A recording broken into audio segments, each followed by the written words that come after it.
Welcome everybody. It's my pleasure to be in Egypt. I'm very happy, enthusiastic, and proud to be partner of Dr. Lamia.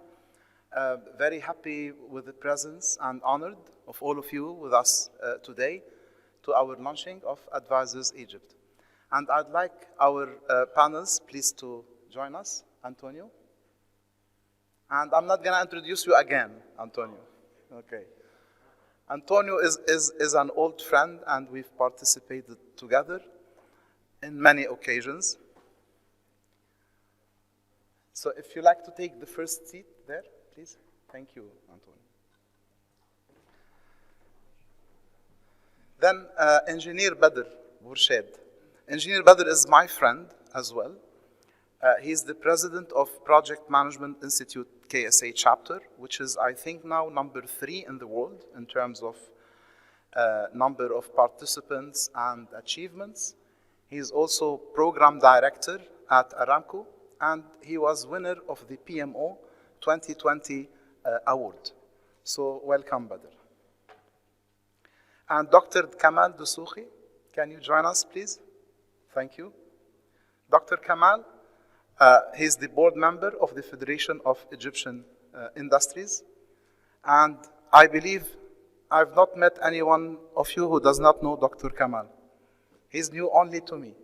And I'm honored to get to know him. Welcome. If you'd like to take the seat next to Badr, thank you very much. And then Dr. Ahmed Darwish, His Excellency, past minister, ex-minister of state, and one of the initiators of the concepts of Egypt Vision 2030. So, strategy implementation. It's harder to walk the talk. It's harder to walk the talk than to plan. It's much easier to do fancy slides, put objectives, we're gonna do this and that, but the problem is always, how can we implement it? And this is something I've seen all over the world. I believe each one of you can give us an insight about this big challenge. So we're gonna speak today about 3 topics or 3 challenges, and after each challenge, each one of you will kindly provide your insights in 2 to 3 minutes. And once we finish the 3 rounds, we're gonna open the floor for questions and answers for all of you. So the first one, what obstructs the implementation of the strategy? What are the main challenges that strategies are not actually realized? So we start with Antonio, please. Thank you, Doctor. Sorry.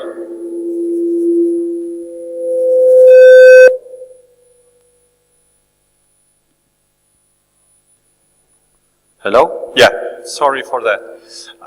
So what are the obstructors for implementing strategy? I think the old concepts, the old habits, doing the same things as in the past is one of the major obstructors of building strategies. I was talking in my small introduction that digital Vision 2030 requires almost everything. It's like starting almost from zero in terms of culture, in terms of structure, in terms of competencies, in terms of leadership. So if you don't change that, if you say, okay, we have a vision for 2030, but you don't do any changes, it's going to be a failure. Sorry for that. So,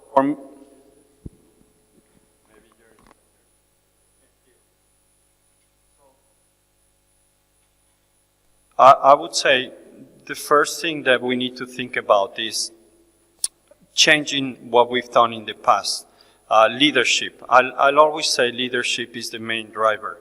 And what I see in Egypt is that your president, the ministers, are really much behind making the strategy happening. They're not just set, well, let's have a strategy for 2030 and then we leave it up to the people to do it. No, I think you're highly engaged through different programs. So I think this is already happening here. It's already very, very good, very powerful. The second thing, which I think it's important when you want to get strategy implementation, is building the competencies. This is an example these 2 days. And digital is important, but I think more than ever, we need soft skills. We need to let people grow and develop themselves. Before, when you used to work in a plant, in a factory, maybe soft skills were not needed, right? And management and leaders didn't need much soft skills. Today, the younger generations, the people are looking to be understood, to be part of a team. So embracing soft skills, including project management, agile, digital, all these new concepts is a must to be successful. And one thing that I always say, the most engaged people in a project or in a big transformation are volunteers. To my surprise, most organizations appoint people, say, hey, you're part of that big transformation as from tomorrow. That doesn't work. If we want to create engagement and passion, it's important that we ask for volunteers. Who wants to join this big transformation? With that step, you will create a very powerful team of people who will fight to get the job done because they believe on what you're doing. And I think that's what you're doing in Egypt, and I've seen in a few countries where people are so convinced that this is the right way. So I would say today in Egypt, I would say that most of these obstacles, you're working on them. So I'm pleased to say that you are very impressive. Thank you.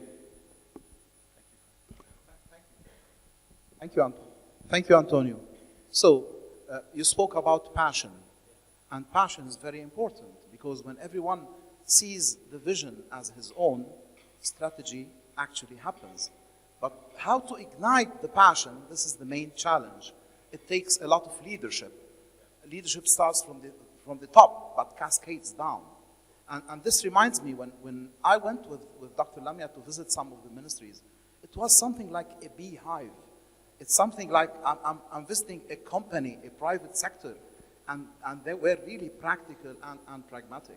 And this is extremely promising. Thank you. Dr. Kamal. Sabah al-Khair. Good morning, everybody.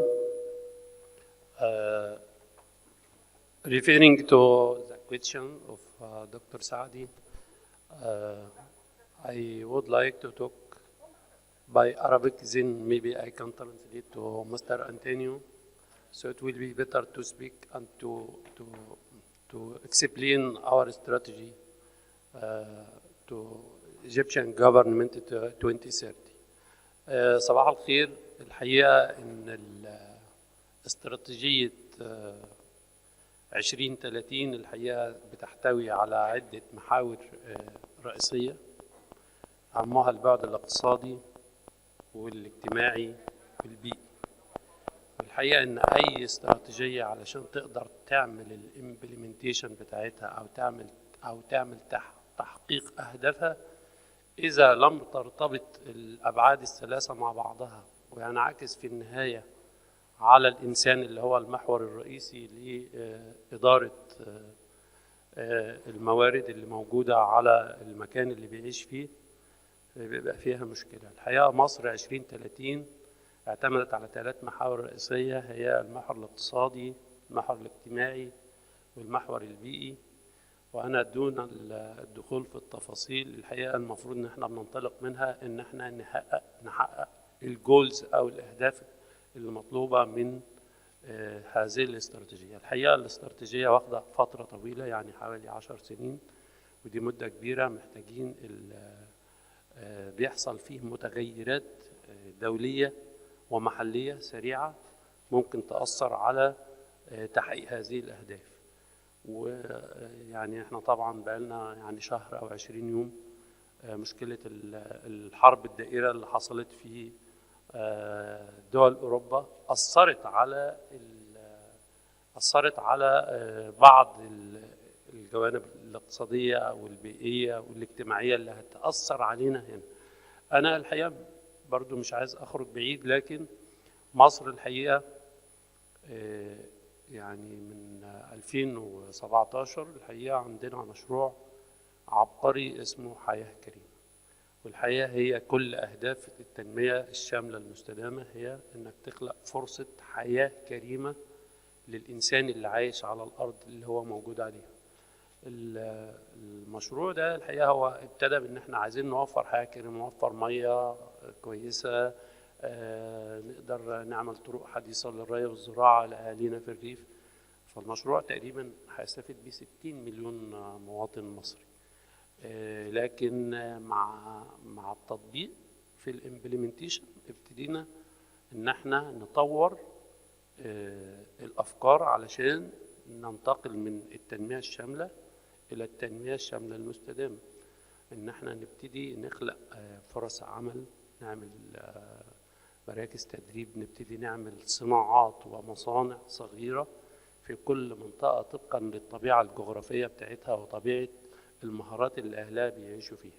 فدايما في التنمية مطلوب ان تبقى الخطط فيها مرونة علشان تقدر تتعامل مع المتغيرات اللي بتبقى سريعة، خاصة في الاستراتيجيات طويلة المدى. شكرا. شكرا دكتور كمال. So Dr. Kamal spoke about social and other aspects, environmental, and he spoke about Hayat Karima, which is a mega transformation program that affects 60 million citizens in Egypt. And once they started the implementation, like always, there are changes, there are things that are unforeseen. And the only way for them to move on is to be really agile. So it seems that agility is quite important in achieving strategies and vision, because nobody knows the future, especially in our days. Things change all the time and they change quickly. And for that, Engineer Badr, who lived through the Vision 2030 initiation and development in the Kingdom of Saudi Arabia. What can you tell us about the obstacles and how to overcome them for realizing the strategy and the vision?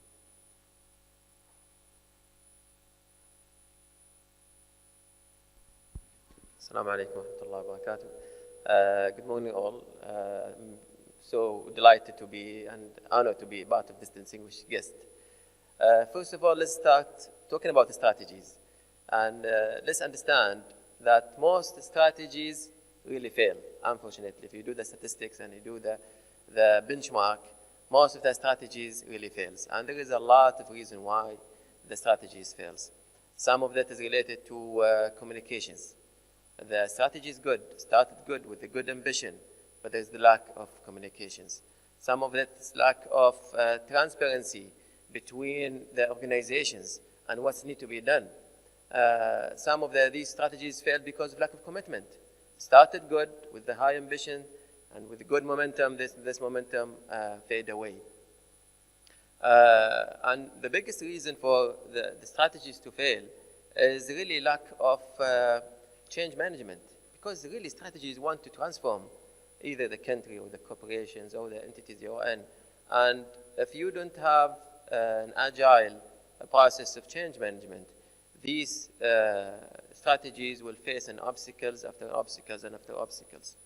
So if I could summarize why these strategies could succeed in the contrary, I would focus really on three pillars, which is I call the 3 Ps.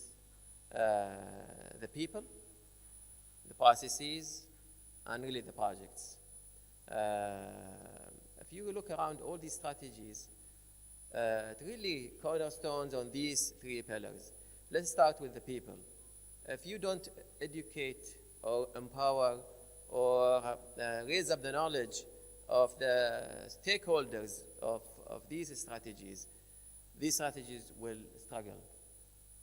If you're not focusing on the inclusion and the diversity of your organization or your even country, these strategies will also struggle.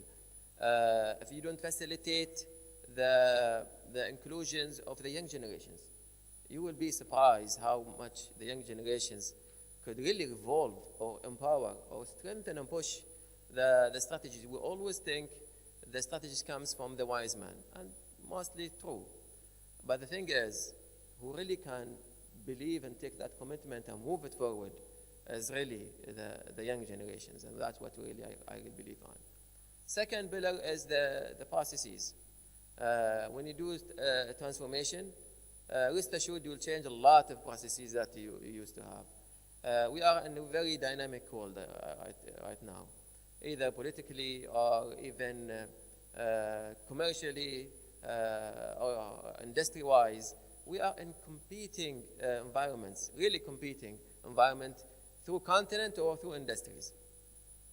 So if you don't have a few processes what works for the past decade, rest assured it will not survive nowadays business or even the future.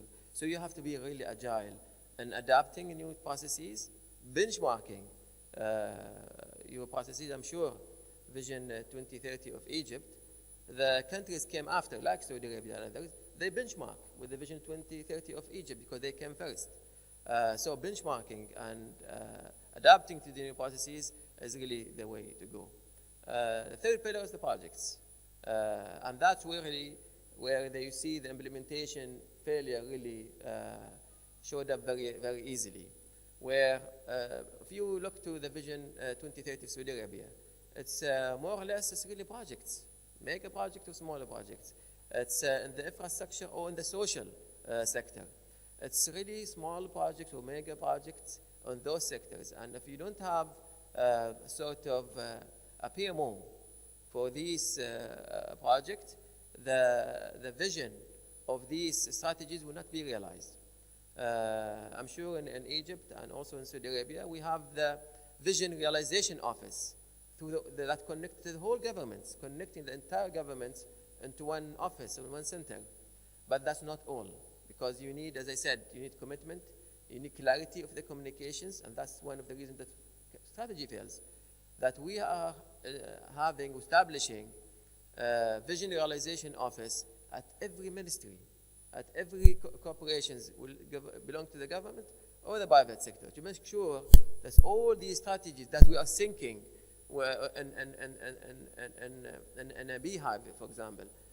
One of the things that when we did the benchmark on the strategy implementations is the silos.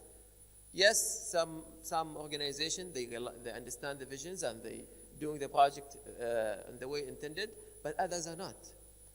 But if you have this coherent communication among all the projects, you will learn from each other and you will excel among each other. So that's really my thoughts is the 3 Ps, the project, the people, and the policy. Thank you. Thank you, Badr. Thank you, Badr. Thank you. Very, very interesting indeed. And when you're talking about agile, I don't believe what you're talking about is the agile method that they use to manage IT projects, but rather the agile mindset or the nimble organization, as Antonio calls it. Whereby we can adapt quickly. We put objectives, but if these objectives have to be changed because of something outside or something inside that we discover, we can immediately change it and steer the organization towards the new direction. And also focus on people. People first. This is prime. And this is a quote I take also from Antonio. What do you say, Antonio? You can outsource. Can you tell us this famous sentence? You can what? Cannot outsource people. You can outsource the crafting of the strategy? You can outsource the crafting but not implementation. Yes. Yes, thank you. I think this is key. Maybe a consultant can help us and do some benchmark and get ideas. But it is our own people. This is why localization is important.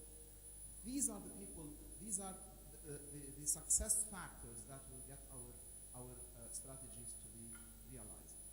And last but not least, okay, Dr. Ahmad, can you please enlighten us with your opinion and perspective on the obstacles of strategy in light of, I made your mission harder, keeping you to the end. Bismillah ar-Rahman ar-Rahim. Salam alaikum. Thank you, Zadi.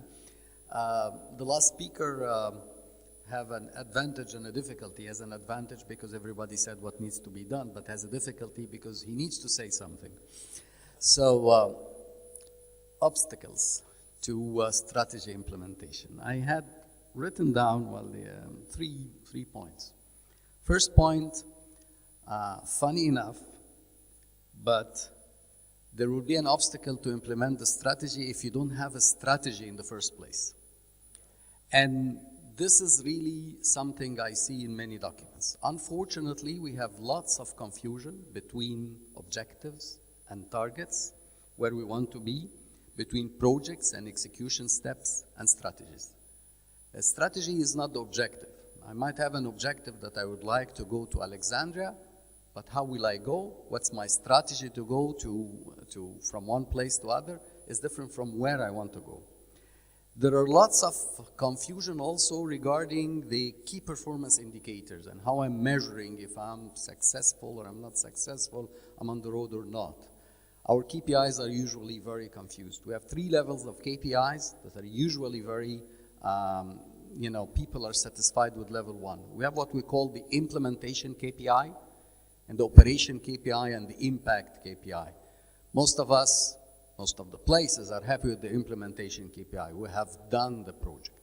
But does the project actually achieve the impact that we wanted for this project to do or not? Or operation KPI. We have so many people accessing the system. But does that mean that we saved money or we changed people's life or we have done this or that? So, this actually gets me to the second obstacle for strategy implementation. If the strategy is not implementable, we have a strategy, first time I said we don't have a strategy. But what if we have a strategy, but the strategy is wrong or not implementable? The term strategy actually comes from the Greek word, I hope I pronounce it right, strategos. And it used to be used for army. They have a tactic how they will win the war. So the strategy is not the objective. The objective is to win the war, but the strategy is how to win the war. So sometimes think of a game, because at the end of the day, it's all game theory, and this is how we simulate it on the computer. Your strategy could be that let me exhaust the opponent. We will keep running forward and backward until they are exhausted. And at that time, we will start to attack and score our goals. But what if actually your team is not fit enough for this strategy? So your strategy is not implementable. What if your strategy is, I want to move 20 people from Cairo, the objective is to move them to Alexandria to do something, and then you say, okay, but maybe I need to move 2 of them fast enough so they will use a car, and then the rest I will send with a bus.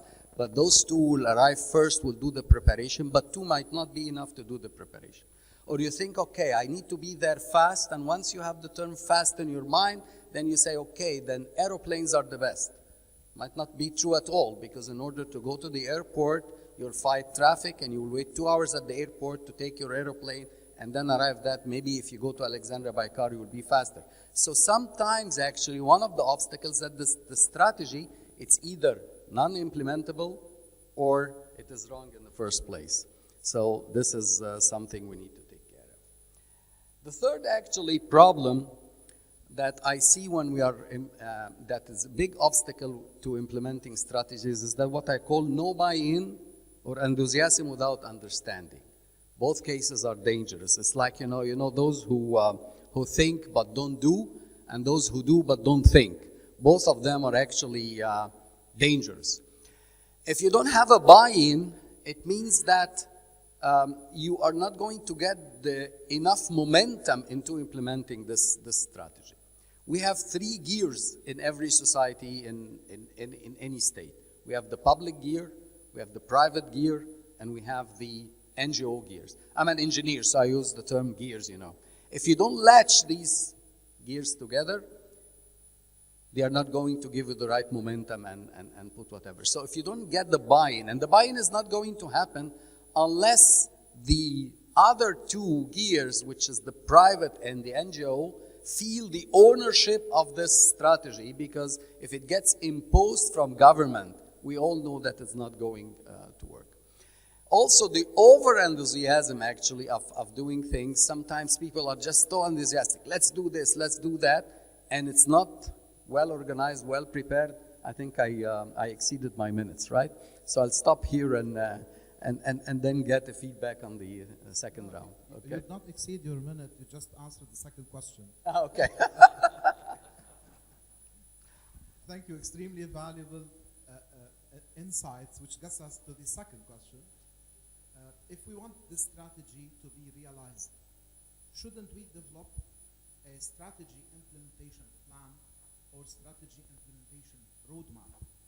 And I believe research shows that very few organizations think beyond coming up with a document for strategy and doing the harder work of planning how to make it happen. So, what can we do in terms of developing this strategy implementation plan or roadmap that can engage the government, the public sector, the private sector, and the NGOs, the three you just mentioned, Dr. Ahmed. And we start with Antonio.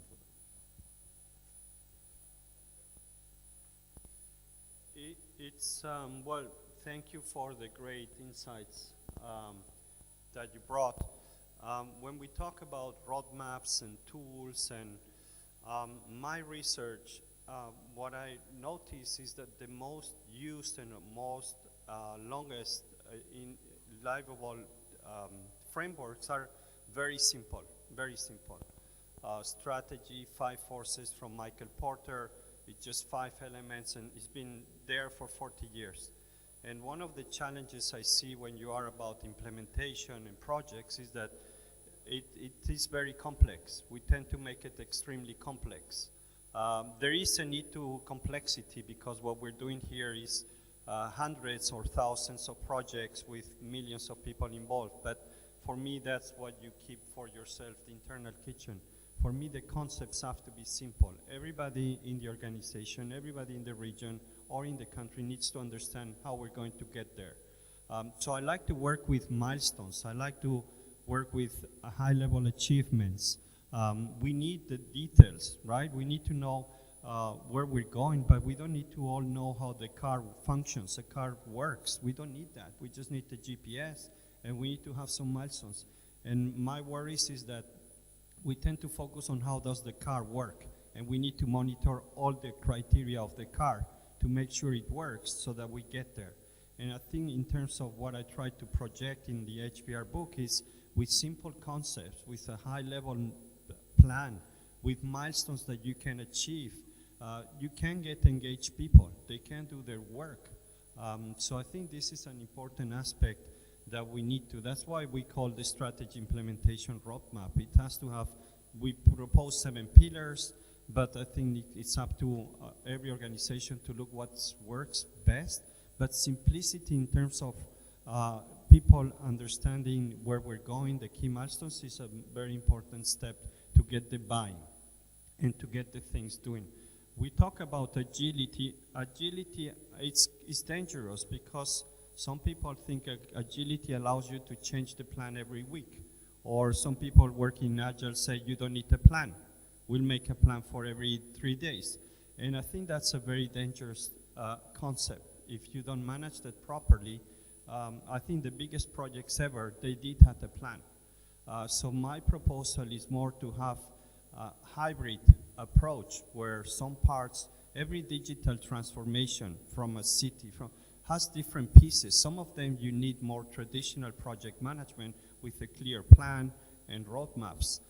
Some others where you're developing apps for the citizens and that can be done in Agile. So I think for me the future of competencies and tools is having the set of tools, not just one, Agile or traditional or lean startup. No, you need them all as an organization. You need to build all these skills, all these competencies to make your implementation work. As a country, the same, you need to have these skills. But one thing I really like about Agile, which I think we need to embrace in any strategy implementation, is the focus on the benefits. So in traditional project management for PMI, we didn't talk too much about outputs, outcomes. We were talking more about inputs. So it rather benefits was mentioned, but not really the priority. For me, the priority of any strategy, the priority of any project is the benefits. And you can do them however you want to do that, but the key is how are we doing? What do we want to achieve? How are we progressing on that? Can we accelerate? I'm going to talk about this a bit later in my session, but I think we need to flip from inputs and processes to outcomes and benefits. And I always say we don't need plans for the people around milestones. We need plans about benefits. No? When are we going to achieve that? When are we going to get more people trained? When are we going to become more digital? When are we going to get more better impact in social and in environmental terms? So I think it's a change in the language, change in the focus. Thank you, Antonio. And I'm hearing a lot the term benefit from all of you. It happens that I'm an accredited professional in managing benefits, and one of the things we realized is that in many cases, a business case is not written to justify a specific solution, but rather to justify the existence of a project. So they select the project, they write the business case to justify it. Whereas studies say if you are doing business cases to find the optimum solution, maybe 8 or 9 will tell you not to do it, do something else. And hence you start to discover, think with the end in mind, what is best to realize your strategy and vision. And with that, Dr. Kamal would like also please to hear your contribution. الحقيقة في لما بتيجي تحط أي استراتيجيات الحقيقة لازم تبص على التحديات اللي ممكن وانت بتعمل خارطة الطريق عشان تنفذ هذه الاستراتيجية، ايه اللي ممكن يواجهك ويعوق تنفيذ هذه الاستراتيجية. في التخطيط بعيد المدى أو قريب المدى الحقيقة أنت دايما مرتبط بمحاور عديدة لازم تكون واخدها في اعتقادك وأنت بتحط الاستراتيجية، سواء political ولا تكنولوجي أو يعني استعداد المجموعة اللي معاك اللي بتنفذ الاستراتيجية وقدراتها على تنفيذها. الأكبر مشكلة بتواجه التنفيذ وهي التمويل، والتمويل جزء من المحور الاقتصادي اللي هو أحد المحاور الرئيسية لنجاح أي استراتيجية، اللي هو تاني البعد الاقتصادي والبعد الاجتماعي والبعد البيئي. إذا دايما بنغفل التمويل أو على المدى البعيد بتتغير القيم والفاليو بتاع المشاريع، فأنت بتواجهك بعض المشكلات الكبيرة، ما بتقدرش تكمل الاستراتيجي بتاعتك زي ما انت وضعتها. ففي الحقيقة واحنا يعني واحنا بنوضع الاستراتيجية لازم نبقى عاملين حساب المتغيرات والأبعاد اللي ممكن تحصل في الجانب الرئيسي وهو جانب التمويل، لأن هو إذا وجد التمويل فأنت قادر على إنك أنت تلاقي كل الإمكانيات، توفر كل الإمكانيات الأخرى، سواء تجيب ناس هاي سكيلز، تجيب نظم وبرامج قوية جدا وتقدر تنفذ وتعمل كده. احنا مصر الحقيقة عشان بقى يعني ابتدينا نكتسب خبرة في هذا المجال، فاحنا لما حطينا استراتيجية 2030 الحقيقة احنا حطيناها شاملة متكاملة ما بين كل الأبعاد الموجودة، ويعني مثلا في الجانب المناخ والبيئة الحقيقة احنا اشتغلنا على تطوير كل مصادر المياه والبحيرات اللي موجودة، سواء مياه عذبة أو مياه مالحة، اشتغلنا عليها فترات كبيرة جدا، لكن دي خدت أرقام كبيرة جدا في عمليات إعادة تنظيفها و يعني إدخالها مرة أخرى للمنظومة الإيكولوجية في مصر. مش بس كده، أنا لازم كمان أبقى أعتمد على مصادر التمويل الخارجية، لأن هو الحقيقة وأنا بشتغل في أي استراتيجية ببقى مرتبط جهات، لأن بعض الدول المتقدمة الحقيقة هي لما تيجي تعمل برامج تمويل للدول النامية بتبقى مرتبطة بجوانب سياسية اجتماعية يعني لها ارتباطات كثيرة. فاحنا الحقيقة عشان نعمل استراتيجية تبقى ناجحة ونحط خارطة طريق قوية، لازم تكون الاستراتيجية نابعة من البيئة ومن المكان الموجود، وتعتمد على الكوادر اللي موجودة في هذا المكان. فالحقيقة ده جزء مهم جدا في نجاح استراتيجية مصر 2030 إن شاء الله. Thank you. So you mentioned something very important, which is funding and access to funds. Yes, all countries need funds, and I believe there are two important points here. Number one, integrity. When you have qualified people, honest people, okay, you start to get results, okay? And I say this بحرقة قلب. So for that, I congratulate Egypt and Saudi Arabia for the integrity in the government that we've been seeing a lot of lately. And this promises of getting results, because whatever funds come will go to the right places to provide the sustainable benefits for the people. And the second thing is to be your own boss. Even though you strive to have funds, but you take funds on your own condition, and you preserve your own independence and not following. Thank you for that. And Badr, your turn, please. Okay, discussing about the roadmap is very interesting because it's not really a destination from A to B. Honestly, it's very complex. It's the most difficult process is building the roadmap on the strategy. Before you build a strategy, in my opinion, or the roadmap, in my opinion, you have to understand what are you trying to do. Are you trying to develop your economy? Are you trying to building capability of investment, for example? Are you trying to be the best energy sector in the region, for example? Or are we trying to be having the supremacy and technology and innovation, which is the whole world is competing against? So once you know the component that you want to have it part of your strategy, then you develop your roadmap. So let's know that, let's say for the sake of this discussion, that we know what we want to do, right? And we broke it down. Once you break it down, it's very important because you need to know the elements of it. Then you go through the process. And for me, the process is an input and output and a process in between. When you go to the input, and you said that you want to focus on the output, but also on the input is really important. Because in the input, this is where you need to focus on the breakdown to the bolts and nuts of what you want to achieve. And that's very important, because once you break down your strategies into components, then you will try to develop sort of a plan for it, right?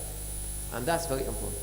So once you break it down, you know what you want to achieve, and you're linking the dots among all the stakeholders, because this roadmap, if you don't have the right stakeholders right at the beginning of the process, it will fail. So when I say it will fail, you need to have an integration of the stakeholders from the top, the one who really calling the shots, who have the vision of the strategies, and from the people from the down. People who really the working level, the middle management, who really knows the know-how, how to implement these strategies. They need to talk to each other, top down and bottom up. So this strategies for this strategies to work.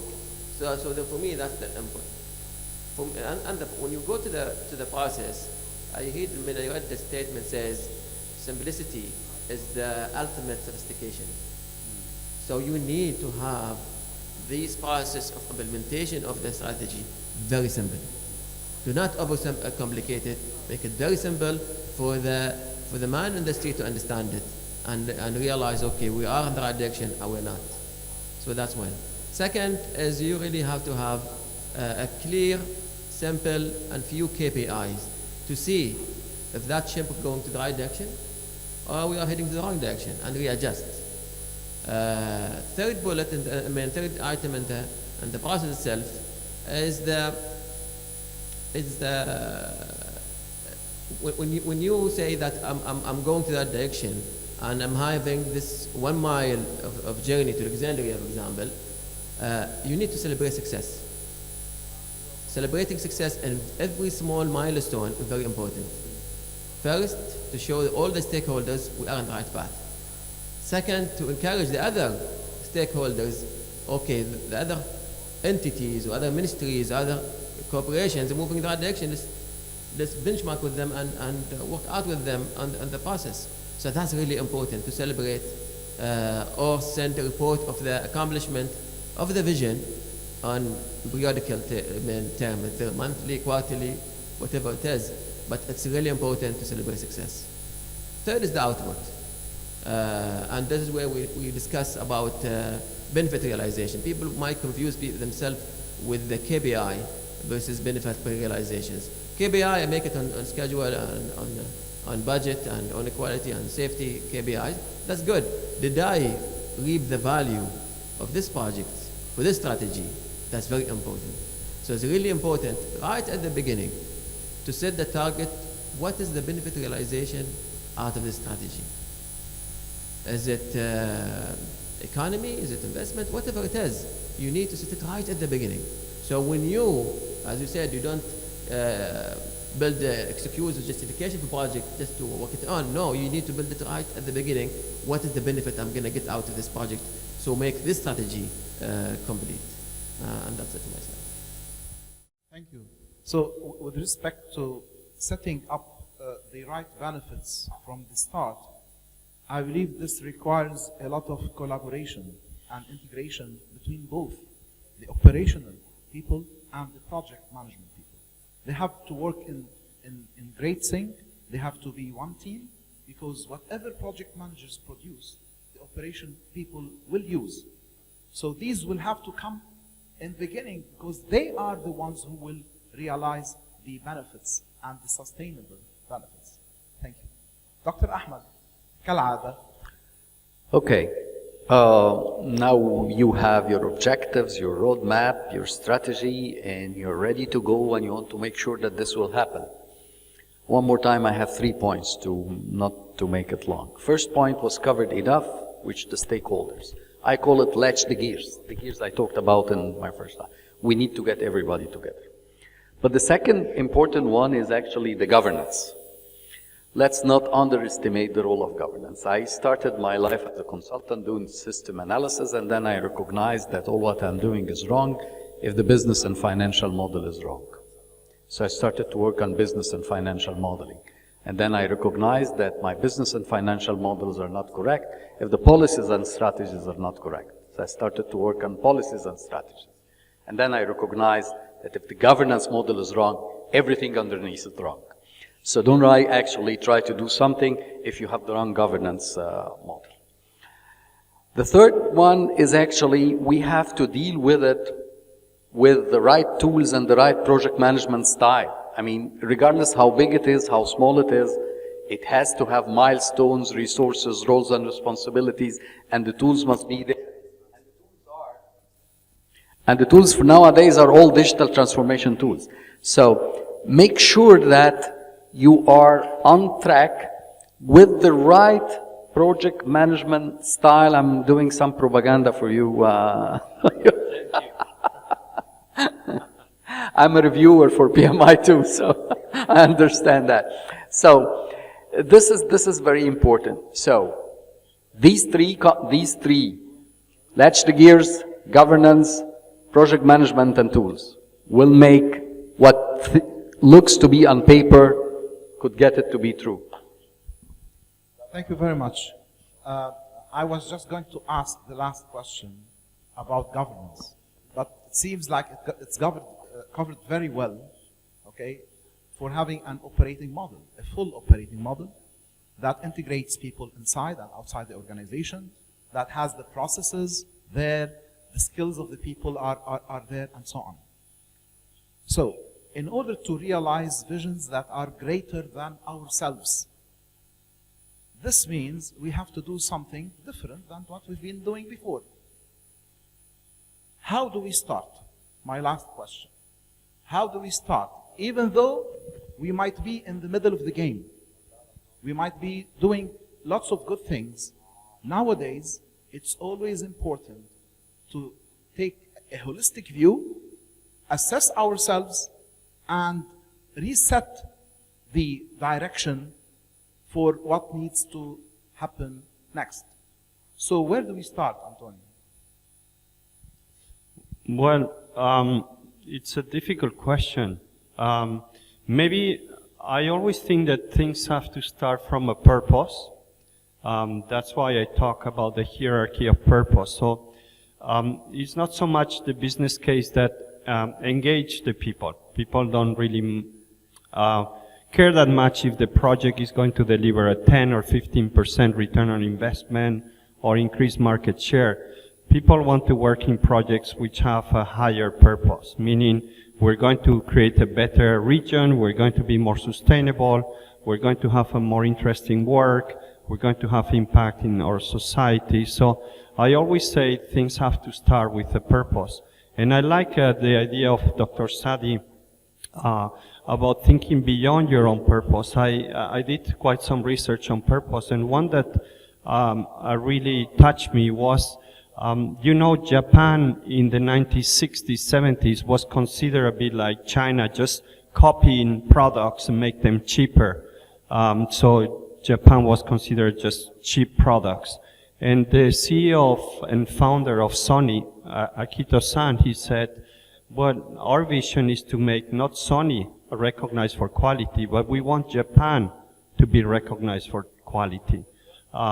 So the CEO of Sony set a bigger vision and purpose than just for their own organization. And I thought, wow, this is incredible. Why don't we have organizations set their visions and purpose bigger than just for their own? And you can see that going forward now in some organizations taking place. I think if you're in the public sector, of course, this has to be your priority. So purpose is what drives people. And purpose with higher achievements is what people are really excited about. Because the other thing that I would say that is key is you can have a big purpose. We're going to be sustainable by 2030, but then it's the how you're going to do it. So you need a project, a program or a strategy to make that happen. And for me, this is something that I see missing. I always ask CEOs in the companies, tell me that one project that make your people come to work happy. That one project that they talk about it in their families and friends, that they're proud of. And I'm so proud how many CEOs of large organizations, they say, well, we have 1,500 projects. I cannot tell you which one is the most important. So that's a lack of leadership. I see leadership is about focus and making difficult choices. So what is that project? What's the one project that makes your people proud to go to work every day, to fight and put their time, to talk about their friends, say, I'm working on that project. It's not I'm working on that company, it's I'm working on that project that makes our vision happen. I think, talking back to what we saw here, Egypt Vision 2030 is the project that makes Egyptians proud. But do you have those projects in your ministers? Do you have your projects in your organizations? I think that's what propels success, and that's what makes people happy, and that's what accelerates development, economic development, social development. So these are the maybe two things, purpose and the project that makes that purpose happen. It can be a big changer. If you don't have them, I would be worried. You should have one. Thank you, Antonio. So, focus and purpose. That was your first book, huh? Focus organization. So, focus and purpose are important. for the how-to. And when we go to the how-to, and you mentioned that, several of you mentioned that, we have silos. We have within the organization different islands, okay, and they don't speak to each other properly. And this is a major obstacle for the how-to. Even though if the leadership is saying the same message, and if it is simple enough so that everybody understands it, how do we break these barriers between these silos to get everybody to integrate together and successfully realize this strategy? What can we do to go from the hero, I'm the hero because I'm the department manager, to we are the organization, the system is the hero. People can change, but the system is there for us and for our children after we leave. هو الحقيقة من واقع تجربتنا برضو الحكومة المصرية لما جينا نعمل الاستراتيجية الحقيقة ما بقيناش نشتغل في جزر منعزلة. الحقيقة كل الجهات المعنية، كل الجهات الحكومية، وبعدين كل جهات قطاع المجتمع المدني، وكل الجهات المعنية بالتنمية الشاملة المستدامة في جمهورية مصر العربية. الحقيقة انت عشان تعمل استراتيجية وتنجح لازم تكون واخد عامل حساب كل الأبعاد والناس اللي هتنفذ معاك هذه الاستراتيجية، لأن الحقيقة بدون إن أنا ما أكون عارف قدرات الناس اللي موجودة معايا إيه هيبقى عندي مشكلة. الحقيقة النهاردة لازم نبقى واخدين في حساباتنا كتير إن الهاي سكيلز والهاي تكنولوجي واستخدام العلم والتكنولوجيا هو اللي هيساعد كتير قوي في ان انا لما اعمل استراتيجيه اعرف اطبقها وتنجح. الاعتماد على الداتا والبنش ماركينج اللي بيديني كل المعلومات في المنطقه اللي انا هحط فيها الاستراتيجيه دي مهمه جدا جدا. كان مشكلتنا زمان ان احنا دايما بنعمل استراتيجيات كتير ونعمل خطط كتير، لكن التنفيذ كان بيبقى فيها صعوبة. دلوقتي الحقيقة احنا بقينا نحط استراتيجية، بقينا نحط لها تايمنج محدد ولازم تتنفذ فيه. إذا حصل فيه تأخير في تنفيذ أي استراتيجية ده بيبقى في الآخر كوست وويست، وبيؤدي إن الاستراتيجية ما تتحققش بالنسب اللي كانت محطوطة في الفيجن واحنا بنصمم. عايز اقول كمان ان النهارده استخدام التكنولوجي واستخدام العلوم المعرفيه بقى يقلل الكوست كمان في لان كنا احنا دايما لما نقول هنعمل سيستم محدد، السيستم ده بيبقى كوست ماني، انا مش عايز استخدمه دلوقتي علشان اعمل عمليه سيفنج للمصادر التمويل بتاعتي. الكلام ده الحقيقه يعني بقى خاطئ جدا، ولازم ان انا اعتمد على السيستمز او التكنولوجيا اللي هي بتسهل لي عمليات التشغيل او الاوبريتنج في كل المواقع علشان اعمل سيفنج للوقت، والوقت ده فلوس في الاول وفي الاخر. مهم جدا ان التايمنج اللي محطوط ابقى انا اون تايم اول ذا تايم. لو انا خرجت بره التوقيت او حصل عندي اي ديلي ده بيأثر تأثير شديد جدا، ولازم احنا نبقى نخلي بالنا منه واحنا بنعمل استراتيجية. Thank you. So, in order to finish on time, you have to have the right strategy. To have the right strategy, you have to have the right benchmarking, the right data. Okay? This is crucial, and for that, technology is helping us a lot, so that whatever we plan is actually realistic and can be implemented. Now, my friend Badr, I would like us to go back in history 2 years back, when I interviewed you for the PMO World Leader Award. And back then, I asked you many questions, but one of them was about sponsorship. And I would like you to enlighten us about the role of sponsorship in actually getting strategies to be realized, especially that you disclosed then that Aramco has a full set of processes and governance and systems that revolve around strategy, whereas in many organizations we see people describing the project manager, what he should know, what he should do. But actually it is the sponsor who has the decision-making arm and authority, but we don't speak a lot about the sponsor. Interesting point. Before I talk about the sponsorship, I think we discussed about the benefit realization, correct? And when I say benefit realization is our path to attain to our vision, right? These strategies, these projects are being put in place to realize the benefit of the vision itself. Vision 2030 in any country we select. So for us, we need to have very direct link between the vision and those strategies. If you want to be the best employer, for example, of the world, we need to have strategies for that, right? So once you have that strategies put in place, you will see, did I meet my vision? We had a very ambitious plan, when you talk about Saudi Arabia, for example, to be the digital hub of the entire world, even though we're an energy company.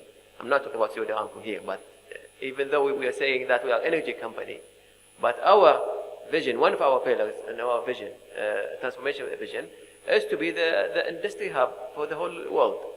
And so we have got a lot of strategies in place to make sure that that vision is realized and our name is put on the map. When I was leading the chapter of Saudi Arabian PMI, for example, it happened the same. I sat with my team and I said, okay, what should we do? We all volunteers, right? And what would be our vision? And at that time, our chapter in Saudi Arabia were way behind the region. And we put a vision to be, at that time, the biggest chapter in the MENA region and among the top 10 in the world. At that time, it is really mission impossible. I mean, we just dreaming at that time. But we said, okay, let's build a strategy for it. Let's build the goals, and let's link them together and put the KPIs for them. And 1 year and a half, we are the biggest chapter in the MENA region and among the top 10 in the world. Why is that? Because the vision was extremely clear from the president of the chapter all the way to the smallest volunteer. So that's really the link was there. Now, when we say about the sponsorship, it's really vital for any strategies or any vision to succeed, whether in Saudi Aramco or any country. When we did the strategies, we put them like pillars of the strategies. And at the pillar, we review our strategies on a quarterly basis to the corporate and to the board.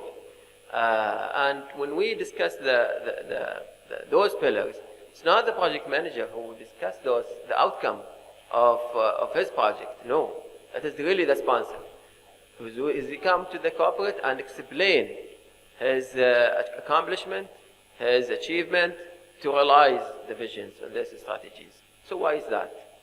If you put the sponsor as the one who's going to defend this project, rest assured, everybody will follow. The whole structure of the organizations, making sure they have one job and one job only, is to follow the strategies for the aim of the vision. If we put somebody in between, like a project manager, he might struggle because there is no oversight from the management. There is no buy-in. And as you said before, people will work in silos. But if you have the head of the organizations really leading the vision implementations, the rest will follow. Interesting thing, because I highly believe on benchmark. When the Vision 2030 of Saudi Arabia idea started, really started from Saudi Aramco vision transformation of the company. Started there, they took our model of the transformation and they just, projected country-wise. And they're exceeding the country now. Thank you so much. Thank you very much. So it's very important to have some sort of knowledge management whereby whenever an organization or entity in our country achieves something, we utilize that and we try to generalize it to the extent possible and replicate the success. Thank you, Badr. Last but not least, the floor is yours to conclude our session, then to start to take some questions on. Okay, so very fast. Since we're talking about states rather than companies, even though it might be the same, I would say it must be inspiring. Inspiring is very important, and if it's not inspiring, at least show it is caring. Let me give you a specific example for Egypt. Nobody denies that if Egypt becomes a member of OECD, this will put Egypt in a different place because it gets you to do your checklist regarding all your regulatory framework. But in order actually to go into the Egyptian people and say our objective is to join OECD in 10 years, this is not inspiring. They don't even know what's OECD. So you have to translate this to something inspiring so you get that. The other thing is that they have to feel that it's caring. And I give you a very small example, if you give me 2 more minutes. The Ministry of Health and Population, actually, have a vested interest to increase close the remaining 2 or 3%, don't quote me wrong on the numbers, for vaccination and immunization of babies. So, because at the end of the day, those 2%, if they don't get immunized and vaccinated, down the road you'll spend billions in terms of health insurance and so on. So they have started a very nice program. When you go and register a new baby, you put down your mobile. They started to send SMSs. Congratulations, Abu Ali, father of Ali. Do you know that the nearest immunization and vaccination center is at that place, and in 3 weeks you have to go and test the thyroid, and in week 6 you have to go and test the ears of the baby, and so on. This SMS, you don't know how the impact of this on a citizen. Oh my God, the government cares about me, sending me congratulations, they want my kid to be immunized. So, be inspiring and be caring. You spoke about sponsorship. Let me go back to its project management, then project management, then project management. 2/3 of the failures, I repeat, statistically, internationally, not just in Egypt, 2/3 of the failures is because of management. The 1/3, even though most of the speakers emphasize the finding, only 1/3 of the failures are due to funding and wrong design and whatever. Put all the other reasons, it's 1/3. And 2/3 is only project management.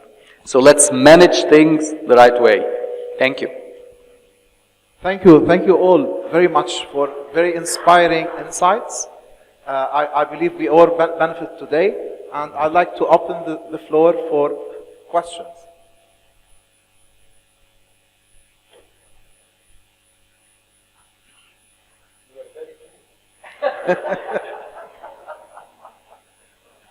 No questions?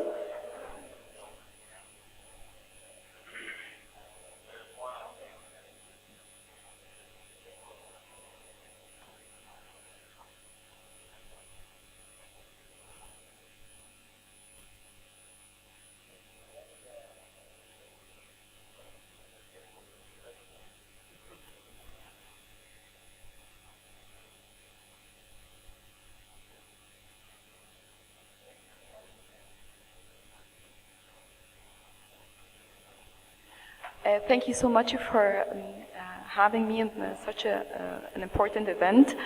I would like to thank you for emphasizing the fact that not all strategists are executors, and this is exactly what we are suffering from.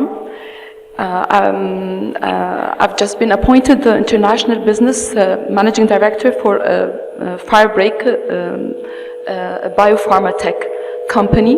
And it's the first time a US patent is commercialized and owned.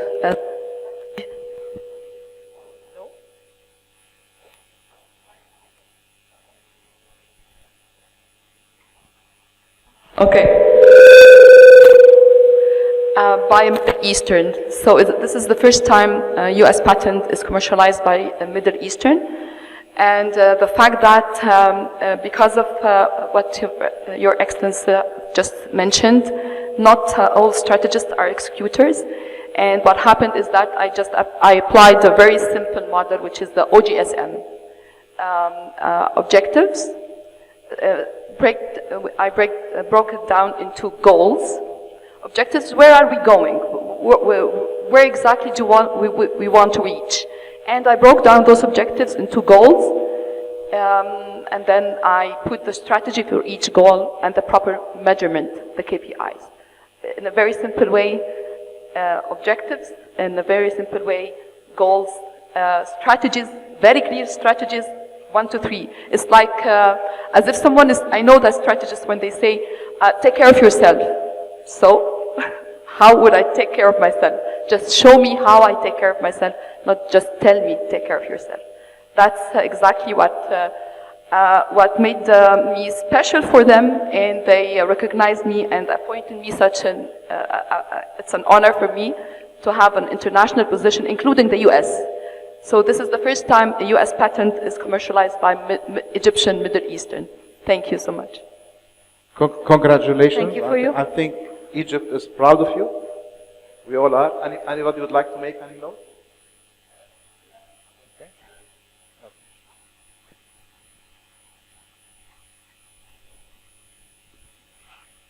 Thank you very much for your enlightening comments. It's been a pleasure listening to you and getting to know your thoughts on these interesting topics. I'm Mohammed. I'm from the data science team in the CBE. I have a quick question regarding a point that Dr. Dessouky specifically has mentioned, but I think all the speakers did dwell on it a little bit, which is the importance of funding when it comes to strategy implementation. But I feel like there's some kind of dissonance when it comes to the point made about external funding being pretty much essential to a project success, and how the stakeholders, specifically like the general public of a country, have to be stakeholders and have to feel ownership of the implementation of the strategy. I feel there is some kind of dissonance there, because how can you expect your people to take ownership in a project that is mainly funded, for example, by, to Dr. Dessouky's point, for example, a more developed Western country. So if you would care to maybe elaborate on how you could navigate this challenge that naturally brings itself up in this context. Thank you very much. Dr. Kamal, would you like to answer him?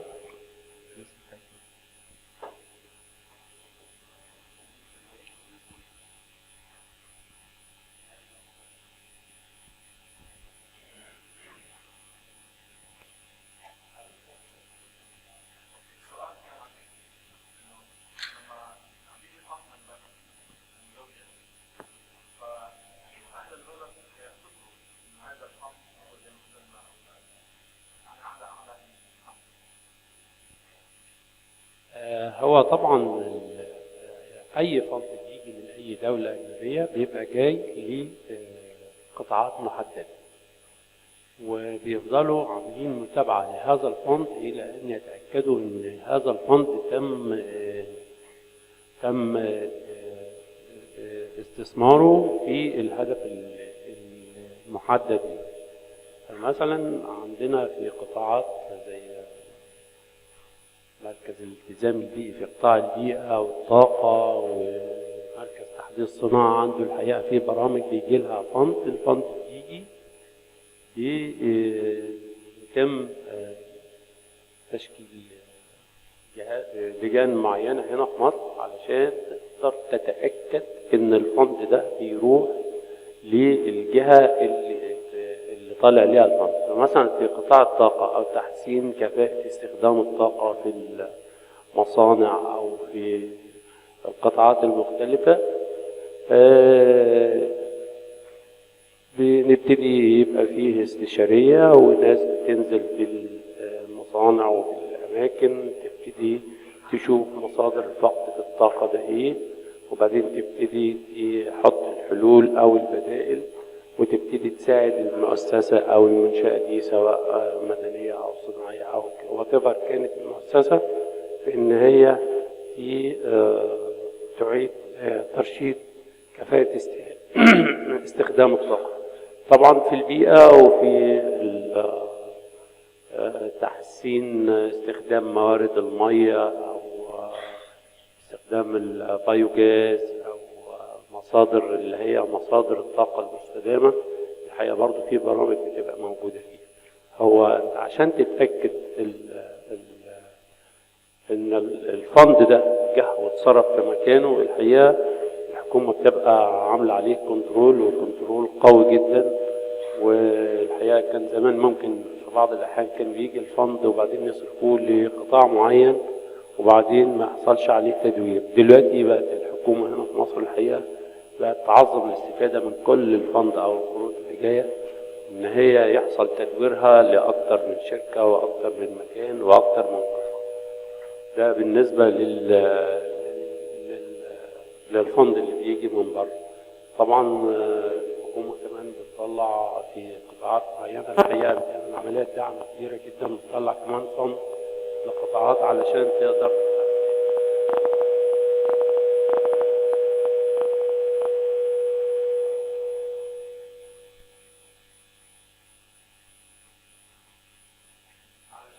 نقدر نحسن الأداء، سواء أداء الحكومة أو الأداء المؤسسي. الحقيقة برضو الحكومة يعني بتطلع أرقام كبيرة علشان نقدر نوصل للي احنا وصلنا له دلوقتي النهارده. لو لما اتكلمنا على مشروع زي مشروع حياة كريمة، الحقيقة في حاجة بتاع 4-5 آلاف شركة مصرية بتشتغل دلوقتي ما كانش قادرة تشتغل لوحدها بالطريقة العادية. كان لازم يتم دعم الشركات دي وتأهيلها إن هي تبتدي تشتغل في مصر وتبتدي المنتجات تبقى منتجات مصرية. ففي خطوات كتيرة قوي وفي إجراءات كتيرة في الحكومة بتتبعها. وعارف حضرتك إن في مجموعة اقتصادية كاملة فيها 5 وزارات. الحقيقة الكنترول بيبقى قوي جدا في الفترات دي. قبل كده الحقيقة ما كانش فيه كنترول كويس، لكن دلوقتي احنا مطمنين قوي إن فيه كنترول قوي.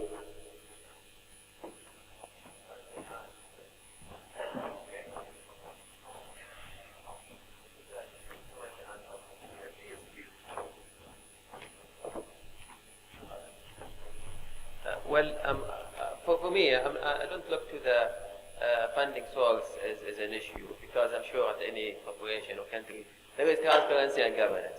So that's something that goes without saying. I think it's the key here on financing these projects for the visions or for the corporations. It started with a partnership, really. I see a lot of countries really growing their economy with the private and public partnership model, where the fund is injected for the sake of several projects. The private sector operate these facilities for 20 or 10 years and hand it over to the government at the end of the day. So it's really it's a partnership where the fund really been used between the private and public sector, and that's working very well and extremely well in Europe, and we are starting in Saudi Arabia really pushing for that as well. Also, I think that when we talk about funding, we also attract investors in every country to come and move their headquarters to our country to invest and put that fund into a place where that fund will be utilized for the one of the strategies of the Vision 2030. So the transparency and the governance is there, but the most important thing is the partnership, where that fund will be utilized for the benefit of all, private and public sector as well. Okay. Any more questions? Yes. Hisham? There is also Hisham. Please start. Okay. My question, in fact, it's I'm trying to link between the two panels. So we spoke about the strategy and the project management, and at my opinion, the digital transformation is a kind of project implementation, and we have seen that it's very important to focus on benefits and the purpose and the main gains. So what I would like to hear from each distinguished panelist is what are the main purpose and benefits of digital transformation. Okay. Thank you. Hisham is our moderator for tomorrow for the digital transformation. And who would like to answer?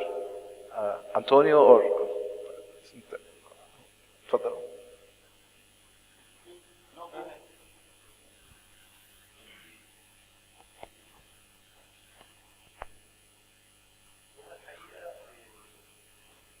الحقيقة أي تنمية إذا لم تنعكس على المواطنين هي تبقى مشكلة. الاستراتيجية التنمية لازم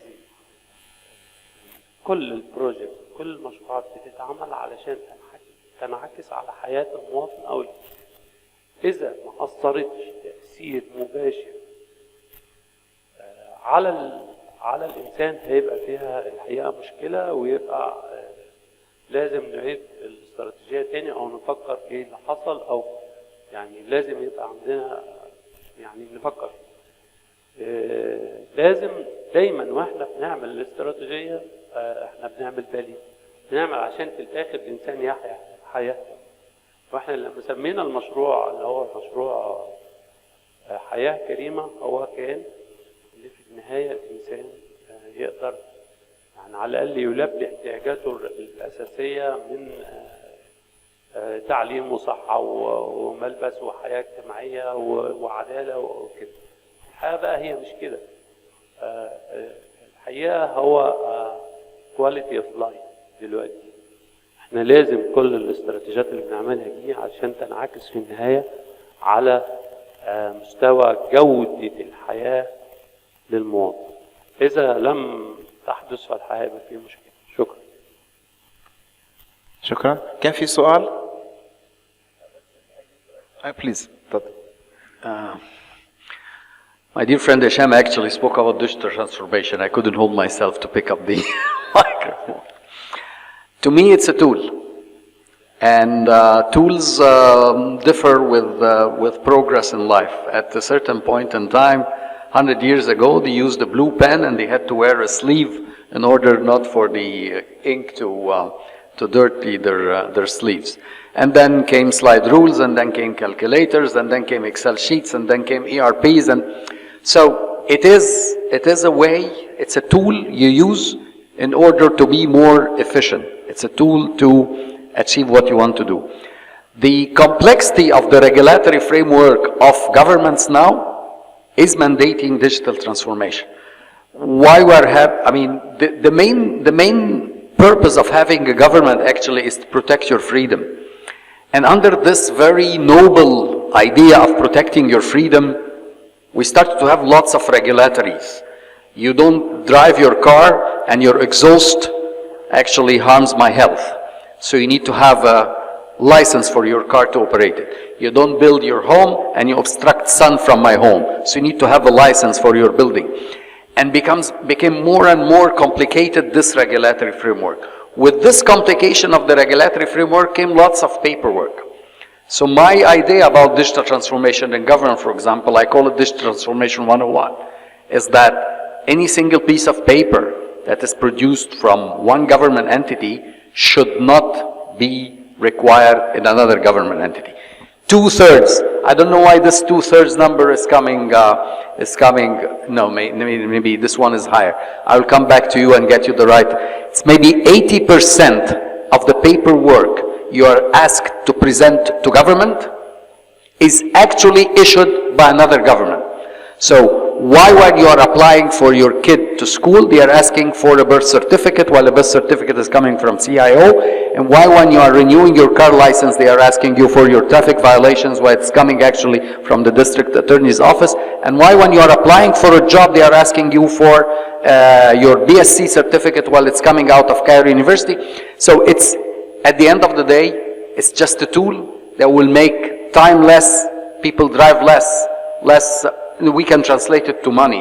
Anything could be translated to money. What's the next tool? God knows what the next tool. I mean, they're talking about, for example, and since 2011, I've been among a team that we're talking about seamless, invisible government. Government that works in the background. What's coming in, that was 2011. What's coming in 2025, God knows. Okay, thank you. Thank you. You had a question there? Okay. Perhaps we take this as the last question and then move to the brunch break. Okay.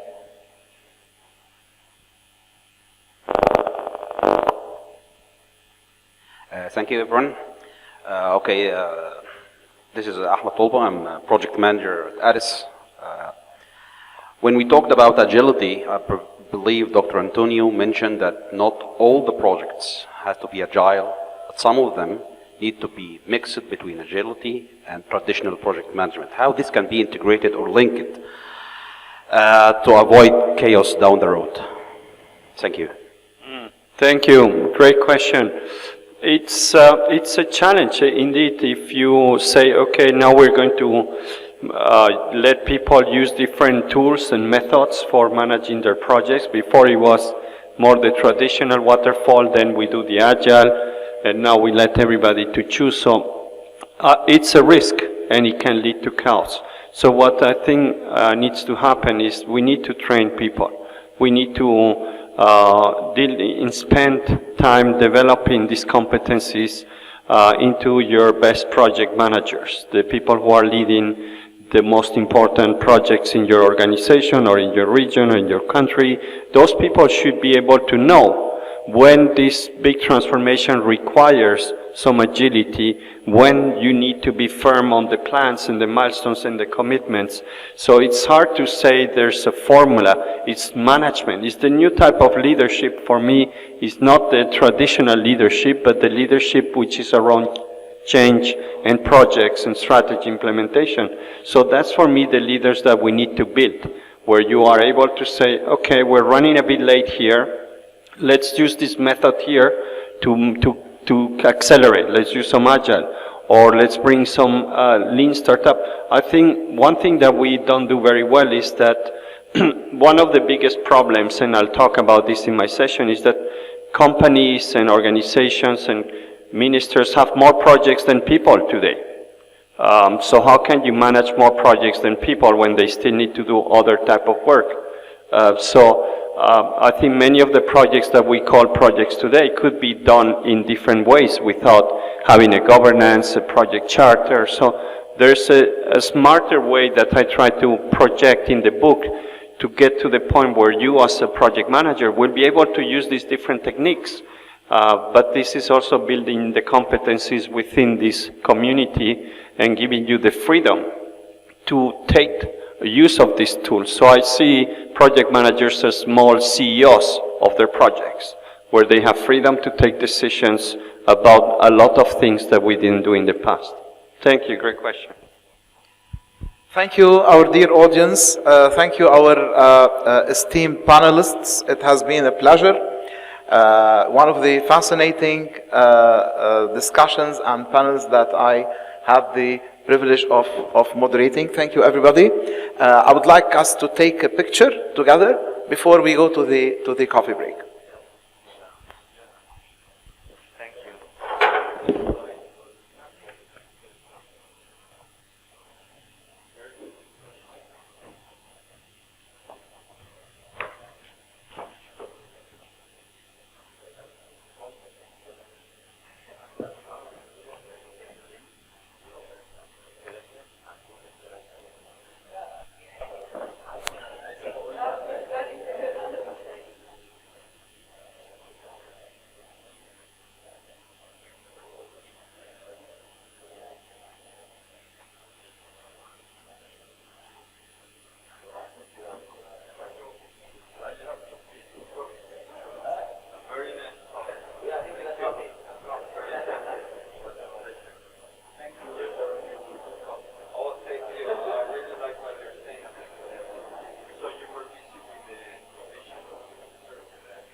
Dr. Ahmed,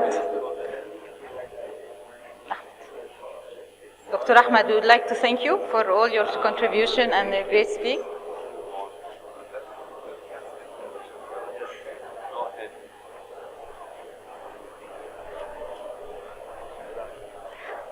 Antonio? Thank you.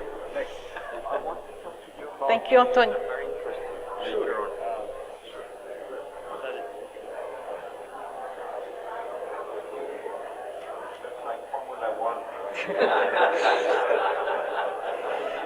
Dr. Kamal Dessouky, thank you so much.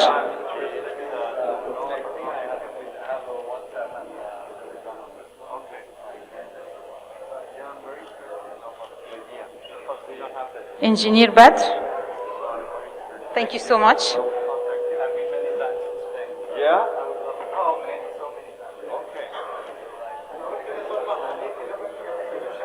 Thank you. We'll break half an hour and then resume for our session on performing organization. Thank you. Well done. Nice to see. Our two seminars. Before we move on to the book signing ceremony with Antonio, then Q&A and the master class on big data today. And I'd like to introduce a friend of mine, Jeremy Blaine. Jeremy is a co-founder for the Digitalization Leadership Specialist and the Ticking Clock. He's also the CEO for the Performing Organization.